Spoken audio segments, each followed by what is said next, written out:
Elle le voit, il lève la main gauche et il a dit Bali Rafiq al-A'la, Allahumma ighfir li, Allahumma arhamni. Quel péché il avait pour demander pardon?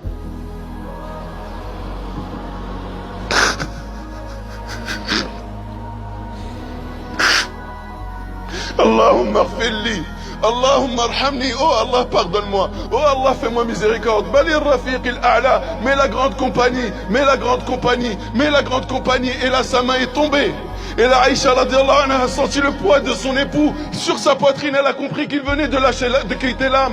Son âme a quitté ce corps si pur, si noble. La respiration si pure et si noble de ce corps venait de se terminer. Et là, c'est la catastrophe. Aïcha radiallahu anha n'arrive pas à s'en remettre, n'arrive pas à prendre conscience que le prophète, alayhi salatu wassalam, son bien-aimé vient de mourir. Elle le laisse, elle le recouvre et elle vient à la mosquée, elle annonce cette nouvelle qui est venue comme une bombe atomique. Les compagnons n'ont pas voulu y croire. Omar ibn al-Khattab lèvera son épée et il menacera toute personne qui osera dire que le prophète sallam est mort. Il les menacera de les tuer et en disant le prophète sallam est parti à la rencontre de son Seigneur et il reviendra. Et lorsqu'il reviendra, je lui dirai que parmi vous il y a des hypocrites qui ont osé dire qu'il était mort. Et vous verrez, il vous condamnera tous à mort. Il n'arrivait pas à accepter cela. Lorsque Abu Bakr qui était chez lui a appris la nouvelle est venu.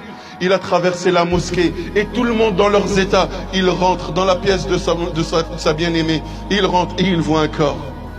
Et il lève le voile. Abu Bakr est le meilleur ami du Muhammad, même avant l'islam.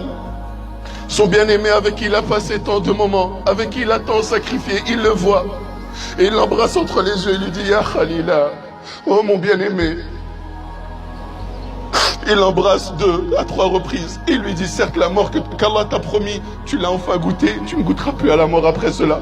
Puis il remet le drap sur le visage de son bien-aimé. Et là, il prend son courage à 2 mains et il ressort. Abu Bakr était l'homme de la situation. Abu Bakr était l'homme de la situation. Il n'a pas su se contenir devant son bien-aimé. Mais lorsqu'il est sorti devant les gens et qu'il a vu Omar ibn al-Khattab dans tous ses états ainsi que les autres, il a dit à Yohannas, oh vous les gens, que ceux qui adoraient Muhammad, chose qu'on n'aurait jamais pu dire du vivant du prophète sallallahu alayhi wa sallam, l'appelait par son prénom. On l'appelait Rasulullah, Nabiyullah, Khalilullah, mais jamais on l'appelait Muhammad. Et là Abu Bakr dit Man kana ya'budu Muhammad, fa inna Muhammadun qad mat. Fa inna Muhammadan qad mat. Certes, ceux qui adoraient Muhammad, Muhammad est mort. Et ceux qui adoraient Allah, sachez qu'Allah est vivant et ne meurt jamais. Puis